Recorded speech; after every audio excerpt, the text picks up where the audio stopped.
Hello everyone, good morning. आजको यस भिडियोमा हामीले बिरुवाका विभिन्न भागहरूको नाम चाहिँ अंग्रेजीमा सिक्नेछौँ। त्यसैले यो भिडियोलाई स्किप नगर्नु होला। आउनुहोस् सुरु गरौँ।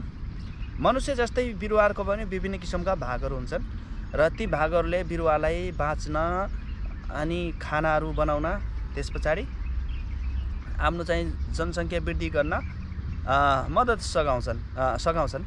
आउनुहोस् सुरु गरौँ। केही भागहरू चाहिँ जमिनदेखि तल हुन्छ बिरुवाको, जुन चाहिँ हामीले आँखाले देख्न सक्दैनौँ, र केही चाहिँ जमिनदेखि माथि हुन्छ।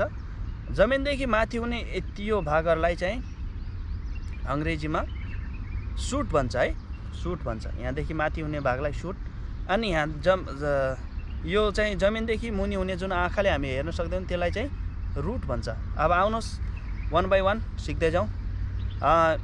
मेनली बिरुवाहरूका 5वटा भागहरू हुन्छन्, जुन चाहिँ पहिले हामी सुटतर्फ लागौँ।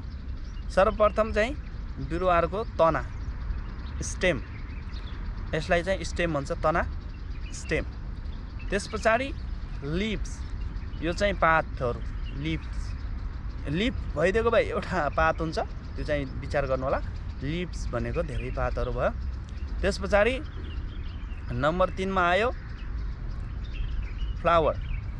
फ्लावर भनेको फुल।